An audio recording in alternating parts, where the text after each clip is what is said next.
වෛද්‍ය රාමනාදන් අර්ජුනා මහතා. Thank you, Bomasudi, Deputy Speaker. கௌரவ பாராளுமன்ற நிலையியல் கட்டளை சட்டம் 27(2) அடிப்படையில் கட்சி தலைவரனால் minister of health and mass media doctor நலிந்த ஜேஸ்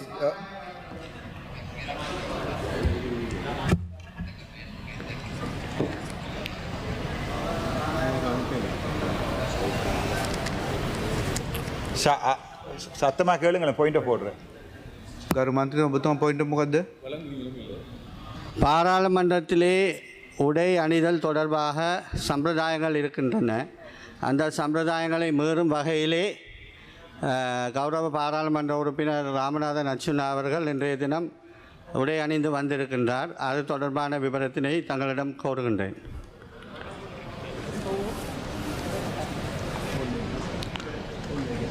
ඒක අවශ්‍යතාවය නැහැ ගරු මන්ත්‍රීතුමා. ඔබතුමා එතන ඇවිල්ලා තින්නේ මේ කතානායකතුමා මේ ගලවල පෙන්නන්නද මේ බර්ස්ට් එකක් අදගෙන ඉන්නවා, ෆුල් ෂූට් එක අදගෙන ඉන්නවා. ගරු ඔබතුමා මේ ඔබතුමා 27 දෙක ඉදිරිපත් කරන්න. මේ ලෙඩ නම් මේ බෙහෙත් ගන්න පුළුවන් සභාවතුමා හවස ආවොත් මම 27 දෙක කරලා දෙන්නම්. 27 දෙක ඉදිරිපත් කරන්න. சாரி சார், இலங்கையிலே சிறைச்சாலை என்பது நரகத்தில் ஒரு பகுதியாகவே கருதப்படுகின்ற, அதாவது அடிப்படைவாதிகள் இதுவும் மற்ற ஒரு மிகவும் மோசமான கட்டமைப்பாகவே இந்த சிறைச்சாலைகள் கடந்த அரசாங்கத்தினாலும் அதே நேரம் தங்களது அரசாங்கத்தினாலும் நடாத்தி வரப்படுகின்ற இந்த சிறைச்சாலைக்குள் இதுவரை நிரூபிக்கப்படாத குற்றச்சாட்டுகளுக்காக 23 நாட்கள் நான் சிறைவாசம் இருந்திருக்கிறேன். அதிலும் மன்னார் வைத்தியசாலையில் உயிரிழந்த ஒருவருக்கு நீதி கேட்பதற்காக மன்னார் வைத்தியசாலைக்கு ஒரு வைத்தியராக சென்றதற்காக 5 நாட்களும், சாவகச்சேரி ஆதார வைத்தியசாலையில் நடந்த ஊழல் தொடர்பாக வைத்திய அதிகாரிகள் சங்கம் எனக்கு எதிராக வைத்தியசாலையில் நடந்த ஊழல் தொடர்பாக சாவகச்சேரி நீதிமன்றத்தில் தொடர்ந்த பொய்யான வழக்குகளால் 14 நாட்களும் அரசாங்க பாராளுமன்ற உறுப்பினருக்குரிய பாதுகாப்பினை தர மறுத்ததால் என்னை நாங்கள் அரசாங்கம் தந்த கைத்துப்பாக்கியால் தற்பாதுகாத்துக் கொள்ள முயற்சித்த போது 4 நாட்களும் இலங்கையில் இருக்கின்ற வவுனியா, ஜாழ்ப்பாணம் போன்ற சிறைகளிலே இருந்திருக்கிறேன். இந்த சிறைச்சாலைகளை ஒரு பாராளுமன்ற உறுப்பினராக பார்க்க வேண்டிய நான் இந்த நாட்டிலே இருக்கின்ற நீதித்துறைகளின் ஓட்டைகள் காரணமாக குற்றஞ்சாட்டப்பட்ட ஆனால் நிரூபிக்கப்படாத குற்றவாளியாக இன்று வரை இருக்கிறேன். நேரடியாக என் கண்களால் இந்த சிறைச்சாலைகளை பார்க்க முடிந்தது என்னை பொறுத்தவரைக்கும் நான் செய்த மிகப்பெரிய பாக்கியமாகவே ஆகவே இந்த சிறைச்சாலையில் நடக்கின்ற விடயங்களை கேட்பதற்குரிய சகல தகுதிகளும் எனக்கு இருக்கிறது. இந்த சிறைச்சாலைகளில் அடைக்கப்படுகின்ற குற்றஞ்சாட்டப்பட்ட, குற்றம் நிரூபிக்கப்பட்ட குற்றவாளிகள் அனைவரும் ஒரு மனிதர்கள் என்ற வாசகத்தை நான் அந்த சிறைச்சாலைகள் சுவர்களில் எழுதப்பட்டிருப்பதை அடிக்கடி வாசிக்கிறேன். ஆனால் உள்ளே நடப்பதோ வேறு. ஆகையால் பொறுப்புக்குரிய சுகாதார அமைச்சர் என்ற அடிப்படையில் இந்த கேள்விகளுக்குரிய பதில்களை தாங்கள் தருவீர்கள் என்ற நம்பிக்கை எனக்கு இருக்கிறது. ஒன்று, இலங்கையின் வடக்கு மாகாணத்தில் இருக்கின்ற வவுனியா சிறைச்சாலையில் நிரந்தரமாக ஒரு வைத்தியர் நியமிக்கப்பட்டிருக்கிறாரா? ஆம் எனில் அவருடைய பெயர் என்ன? 2வது கேள்வி, அதேபோல் யாழ்ப்பாணம் சிறைச்சாலையில் ஒரு வைத்தியர் ஒருவர் கடமையில் இருக்கிறாரா? அவருடைய பெயர் என்ன? 3வது கேள்வி, யாழ்ப்பாணம் மற்றும் வவுனியா சிறைகளில் 2024ஆம் ஆண்டு 2025ஆம் ஆண்டு நிரந்தர வைத்தியர் ஒருவர் நியமிக்கப்பட்டிருந்தாரா? ஆமெனில் அவர்களுடைய பெயர் என்ன? 4வது கேள்வி, யாழ்ப்பாணம் மற்றும் வவுனியா சிறைச்சாலைகளை இதுவரை தங்களுடைய கேபினட் அமைச்சர்கள் யாராவது சென்று பார்த்து இருக்கிறார்களா? ஆமெனில் எப்போது? 5வது கேள்வி, ஒரு சிறைச்சாலை ஒன்றில் இருக்கின்ற வைத்தியர் ஒருவர் கடமை செய்கின்ற நேரம் என்ன? சிறைச்சாலையிலே இருக்க வேண்டிய நேரம் என்ன? 6வது கேள்வி, ஒன்கோல் வைத்தியராக அவரால் வீடுகளில் இருந்து தொலைபேசி மூலம் மருத்துவம் பார்க்க முடியுமா? அதற்குரிய சட்ட வரைகள் இருக்கிறதா? அவை என்ன? ஒரு சிறைச்சாலை ஒன்றில் ஒரு கைதி ஒருவருக்கு ஆஸ்துமா நோயினால் அல்லது ஹார்ட் அட்டாக் நிலையினால் மருத்துவ அவசர நிலை ஏற்பட்டால் அந்த நிலையில் மருத்துவ உதவி வழங்குவதற்கு அந்த சிறைச்சாலையில் இரவு நேரத்தில் மருத்துவர்கள் இருக்கிறார்களா? 8வது கேள்வி, 2026ஆம் ஆண்டு செப்டம்பர் மாதம் 26ஆம் தேதியிலிருந்து அக்டோபர் மாதம் 9ஆம் தேதி வரை நான் சிறைச்சாலைகளில் இருந்த நாட்களில் யாழ்ப்பாண சிறைச்சாலைக்குள்ளேயே மரணித்த கைதிகள் எத்தனை பேர்? கௌரவ சபாநாயகர்களே, 3 கைதிகள் எனக்கு முன்னால் இறந்திருக்கிறார்கள். அவர்களுடைய பெயர் என்ன? அவர்கள் எவ்வாறு மரணித்தார்கள்? போஸ்ட்மார்ட்டம் செய்யப்பட்டதா? 9வது கேள்வி, இனிவரும் காலங்களில் சிறைச்சாலை மருத்துவ வசதிகளை மேம்படுத்துவதற்காக தங்களால் ஒரு குழு ஒன்றினை அமைத்து சிறைச்சாலை கைதிகளின் அடிப்படை உரிமைகளை பாதுகாக்க முடியுமா? கௌரவ சபாநாயகர் அவர்களே, எனக்கு 1 நிமிடம் தாருங்கள், என்னுடைய 8 நிமிடம் இருக்கிறது. இந்த சிறைச்சாலைகளிலே பனடோல் என்ற மருந்தை தவிர வேறு எந்த மருந்தும் இல்லை. கௌரவ சபாநாயகர் அவர்களே, என்ன வருத்தம் சொன்னாலும் பனடோல் மட்டும்தான் வழங்கப்படுகிறது. ஆகவே குறைந்தது சிறைச்சாலைகளில் ஒரு வைத்தியர் காலமாக 8 மணியிலிருந்து 5 மணி மட்டுமாவது இருக்கணும் கௌரவ சபாநாயகர் அவர்களே. அதே நேரத்தில் பின்னேரத்தில் சபாநாயகர் அவர்களே ஒன்கோல்ல டாக்டர்ஸ் இல்லை. அப்போ அங்கே இருக்கிற நர்சிங் ஸ்டாஃப் தான் அந்த பேஷண்ட்டை பார்க்குறாங்க. ஹார்ட் அட்டாக் வந்தால் கூட பொய்யா நடிக்கிற ஆளுக்கும் உண்மையான ஹார்ட் அட்டாக்கையும் අඩයාලම් ගාන එලාද අපිට ඔබතුමාගේ ප්‍රශ්න ලබා දී තියෙන එක ඉවරයි ගරු මන්ත්‍රීතුමා ඉවර කරනවා. ඒ නිසා கௌரவ கதாநாயகத்துமா குறைந்தது ஒரு வைத்தியர் ஒன் கோல்லையாவது இருக்கணும்னு நான் ஆசைப்படுறேன். நன்றி. about answer சார் பொட்டி பேதிலி தமிழ் வழிங்க என்னென்றால் கௌரவ சபாநாயகர் அவர்களே, நான் வவுனியா யாழ்ப்பாண சிறைச்சாலையிலே சொல்கிற மாதிரி ஒரு வைத்தியசாலை இருக்கிறது. வைத்தியர்னு ஒரு ரூம் ஒன்று இருக்கிறது. அங்கே வைத்தியர் வருகிறவர், அங்கே ஒரு நர்ஸ் ஒருவர் இருக்கிறார். அதை நான் ஏற்றுக்கொள்கிறேன். வவுனியா சிறைச்சாலை என்றது சிறைச்சாலை இல்லை, அது ஒரு டிடென்ஷன் கேம்ப். விடுதலை புலிகள் இருந்த காலத்திலே சந்தேக நபர்களை கொண்டு வந்து அடைக்கிற இடமாகத்தான் வவுனியா சிறைச்சாலை இருந்தது. அது ஒரு சிறைச்சாலையே இல்லை. கௌரவ சபாநாயகர்களே, எங்களுடைய பாராளுமன்ற உறுப்பினர்களே, ஒரு தடவை வன்னி எங்கள்ட ஜெகதீஸ்வரன் ஒரு தடவையாவது போய் பார்க்கணும். ஏனென்றால் அது ஒரு டிடென்ஷன் கேம்ப். அங்கே திறந்த வெளியில தான் வெளியில நித்திரோள்றார்கள். அதாவது வந்து நிலத்தில் தான் இருக்கிறார்கள். அங்கே ஒருவருக்கு நெஞ்சு நோவு தண்டா பனடோல் தான் கொடுப்பார்கள். நான் என்ன கேட்கிறேன், வவுனியா சிறைச்சாலையை ஒரு தடவை இவர்கள் இருக்கிற 3 பாராளுமன்ற உறுப்பினர்ல ஒருத்தர் ஒரு நாள் போய் பார்த்து அந்த வைத்தியசாலையில் ஒன்கோல் டாக்டர் இருக்கிறாரா இல்லையா என்றதை இன்கொயரி பண்ண முடியுமான்னு மட்டும்தான் கேட்கிறேன். வேற ஒன்றும் கேட்கல.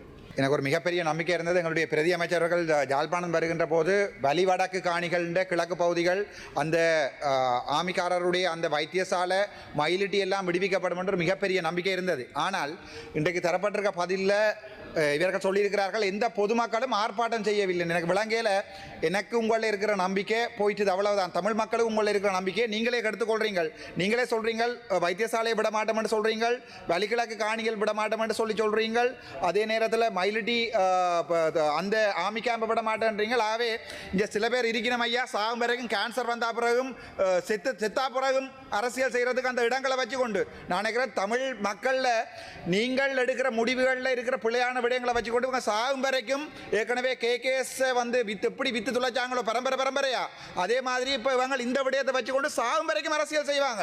அதான் நடக்கும். இந்த அரசியல்வாதிகள் வந்து உங்களுடைய இந்த சின்ன தவறுகளால் இதையே தமிழ் மக்களுக்கு இடையில கொண்டு போய் சிங்கள மக்கள் வடக்குல காணியை பிடிக்கிறார்கள் என்ற ஒரு பெரிய பொய்யை உண்டு அதுக்குள்ள அனுப்பி கேன்சர் வந்து செத்தா பிறகு அரசியல் செய்வாங்களா. ஆகவே சிந்தியுங்கோ. பல தடவை உங்கள்ட்ட கேட்டுக்கிறோம் நாங்கள், தயவு செய்து சிந்தியுங்கோ.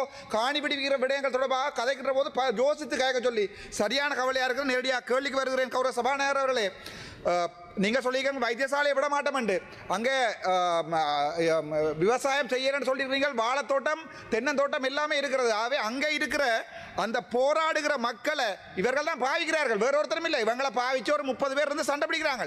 அந்த மக்களுக்கு என்ன பதில் சொல்ல போறீங்க? எங்க போய் அவர்கள் வாழ்றது? அவ்வளவுதான். அந்த மக்களுக்கு என்ன பதில் சொல்ல போறீங்க? அப்ப நீங்க காசு கொடுக்க போறீங்களா? அப்ப சுமந்திரன் அவர்கள் வந்து சொல்லியிருக்கார், சுமந்திரன் அவர்கள் வந்து சொல்லியிருக்கார் தான் போட்ட வழக்குல நீதிமன்றத்துக்கு ஒரு மாதத்துல நீங்கள் விடக்கூடிய காணிகள் அளவை சொல்றேன்னு சுமந்திரன் சொல்லியிருக்கிறார்.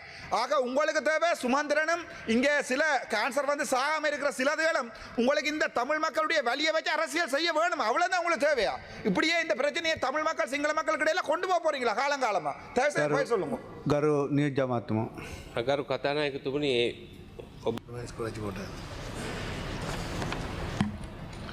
மாண்புமிகு அவைத்தலைவர் அவர்களே, இன்று நாடாளுமன்றத்தில் முன்வைக்கப்பட்டுள்ள பணச்செலவை தடுப்புச் சட்டம் திருத்தச் சட்டம் மூலம் நிதி பரிவர்த்தனை அறிக்கை திருத்தச் சட்டம் மூலம் ஆகியன குறித்த விவாதத்தில் எனது கருத்துக்களை எடுத்துரைக்க விளைகின்றேன். பணச்செலவு என்பது சட்டத்துக்கு புறம்பான வழிகளில் ஈட்டப்படும் கருப்பு பணத்தை முறையான வணிகம் மற்றும் முதலீடுகள் மூலம் வெள்ளைப்பணமாக மாற்றும் ஒரு நடவடிக்கையாகும். கருப்பு பணத்தை வெள்ளைப்பணமாக மாற்ற முனைவோர் 3 படிகளை கையாளுகின்றார்கள்.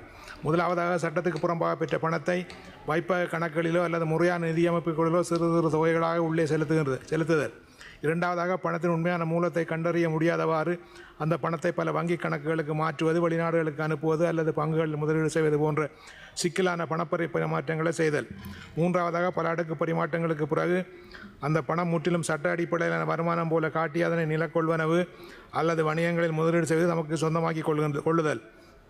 இவற்றை தடுப்பதற்காக இங்கே முன்வைக்கப்பட்டுள்ள இந்த திருத்தங்கள் நிதி உலகில் ஏற்பட்டுள்ள புதுமையான மாற்றங்களை உள்வாங்கி குற்றவாளிகள் தப்புவதற்கான துவாரங்களை அடைக்கும் வழிவகையில் வடிவமைக்கப்பட்டுள்ளன. எண்ணிய நாணயம் மற்றும் மெய்நிகர் சொத்து பரிமாற்றங்கள் இதுவரை போதிய கண்காணிப்புக்கு உள்ளாகாமல் இருந்தன. புதிய சட்ட திருத்தங்கள் இவற்றை நிதி புலனாய்வு பிரிவின்கள் கொண்டு வருகின்றன. நிறுவனங்களில் வரும் காயத்தில் இருக்கும் நபர்களை தாண்டி அவற்றிற்கு பின்னால் இருக்கும் உண்மையான பயனாளிகளை துல்லியமாக கண்டறியும் கட்டாய விதிமுறைகள் சேர்க்கப்பட்டுள்ளன. நிதி நடவடிக்கை பணிக்குழுவின் பரிந்துரைகளின் அடிப்படையில் சட்ட செயலாக்க அதிகாரங்கள் விரிவாக்கப்பட்டுள்ளன. வங்கி அல்லாத நிதி நிறுவனங்கள் மற்றும் சட்ட வல்லுநர்கள் முதலியோர் ஐயத்துக்குரிய பெரிய பண பரிவர்த்தனைகளை அறிக்கை செய்வதற்கான முறைகள் மறுசீரமைக்கப்பட்டுள்ளன. 2026 ஆண்டின் 60ஆம் எண்ணிட்ட பணச்செலவை தடுப்பு சட்ட திருத்தமானது 2006 ஆண்டின் 5ஆம் எண் கொண்ட மூலப்பண செலவு சட்ட வரையறையை மாற்றியமைப்பதோடு புதிய விசாரணை வழிமுறைகளையும் அறிமுகப்படுத்துகின்றது.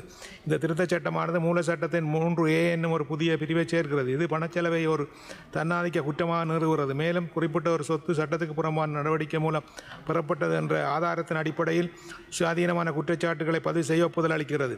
இப்பிரிவானது சட்டத்துக்கு புறம்பான நடவடிக்கையின் வருவாய் என்ற சட்டமொழியை ஏதேனும் சட்டத்துக்கு புறம்பான நடவடிக்கையின் வருவாய் அல்லது அத்தகைய சொத்தின் ஏதேனும் பரிமாற்றத்தை விரிவுபடுத்துகின்றது.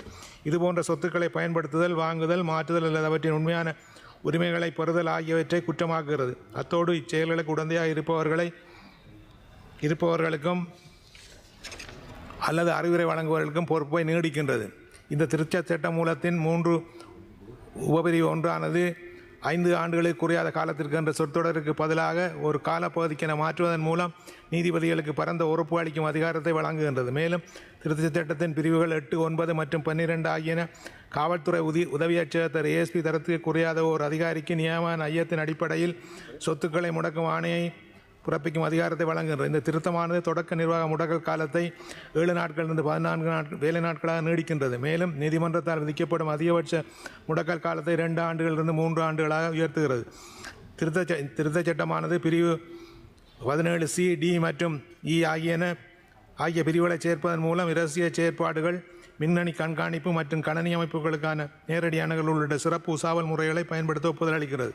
அடுத்த 2026 ஆண்டின் 58ஆம் எண் கொண்ட நிதி பரிவர்த்தனை அறிக்கைப்படுத்தல் திருத்தச் சட்ட மூலமானது 2006 ஆண்டின் 6ஆம் எண்ணிட்ட சட்ட மூலத்தின் ஒழுங்குமுறை எல்லைகளை விரிவுபடுத்துவதோடு இணக்கப்பாட்டு ஆணைகளையும் அதிகரிக்கின்றது. இந்த திருத்தச் சட்டத்தின் 34 மற்றும் 35ஆம் பிரிவுகள் மெய்நிகர் சொத்து சேவைகளை வழங்குபவர்களை இச்சட்ட வரம்பிற்குள் கொண்டு வருவதோடு எண்ணிய நாணய பரிமாற்றம், பாதுகாப்பு மற்றும் பரிமாற்ற சேவைகளை உள்ளடக்குகின்றன. மேலும் சட்டத்தரணிகள், கணக்காளர்கள், இரத்தினக்கல் வியாபாரிகள் உள்ளிட்ட பல வங்கிசாரா வணிகர்கள் மற்றும் தொழில்களில் இணக்கப்பாட்டு கடமைகளை விரிவுபடுத்துகின்றன. இந்த திருத்தச் சட்டத்தின் 21 மற்றும் 26ஆம் பிரிவுகள் நிதி புலனாய்வு பிரிவுக்கு ஆவணங்கள் மற்றும் விளக்கங்களை கோரவும், உசாவல்களை நடத்தவும், கணக்குகளை கண்காணிக்கவும், அறிக்கை செய்யவும், நிறுவனங்களுக்கு பணிக்கவும் பரந்த அதிகாரத்தை வழங்குகின்றன. மேலும் நிதி புலனாய்வு பிரிவு அதிகாரிகளுக்கு வளாகங்களுக்குள் நுழையவும், பதிவேடுகளை ஆய்வு செய்யவும் ஒப்புதல் அளிக்கின்றன. இந்த திருத்தமானது நிறுவனங்களுக்கும் அதிகாரிகளுக்கும் நிறுவனங்களும் அவற்றின் அதிகாரிகளும் வாடிக்கையாளர்களுக்கு அவர்களது பரிவர்த்தனைகள் உசாவலில் உள்ளன என்று தெரியப்படுத்துவதை தடை செய்கின்றது. இவ்வாறான திருத்தங்கள் உள்ள பொழுதிலும் இந்த சட்ட மூலங்கள் பற்றி சில விமர்சனங்கள் உள்ளன. இந்த திருத்தச் சட்டங்கள் வணிகம் செய்வதற்கான எளிமை என்ற குறியீட்டு இலங்கையை பாதிக்கும் என்று முதலீட்டாளர்கள் கருதுகின்றார்கள். அந்த அதிகாரங்கள் அரசியல் எதிரிகளுக்கு எதிராக தவறாக பயன்படுத்தலாம் என்ற அச்சத்தை சிவில் சமூகத்தினர் தெரிவிக்கின்றனர். சட்டத்தரணிகள் மற்றும் கணக்காளர்கள் தங்கள் வாடிக்கையாளர்கள் தகவல்களை தன்னிச்சையாக முன்வைப்பது வாடிக்கையாளர் தொழில்முறை இரகசியம் என்பதற்கு எதிரானது என்று வாதாடுகின்றார்கள். மேற்படி விமர்சனங்களை மட்டுப்படுத்தி இந்த திருத்தச் சட்டங்களை வலுப்படுத்த பின்வரும் பரிந்துரைகளை நான் முன்வைக்கின்றேன். நிதி புலனாய்வு பிரிவானது எந்த சூழலில் தகவல்களை கோரலாம் என்பது குறித்து தெளிவான நெறிமுறைகளை வெளியிட வேண்டும். சட்டத்தரணிகள் மற்றும் தொழில் வல்லுநர்கள் தமது வாடிக்கையாளர்களது தனிப்பட்ட ரகசியத்தை பாதுகாக்கும் அதே வேளையில் குற்றங்களை தடுக்கும் சமநிலையான சட்டப்பிரிவுகள் சேர்க்கப்பட வேண்டும். இந்த சட்டத்தை செயல்படுத்துவதில் ஏதேனும் தவறுகள் நடக்கின்றதா என்பதை கண்காணிக்க ஒரு சுதந்திரமான மேற்பார்வை குழுவை அமைக்க வேண்டும்.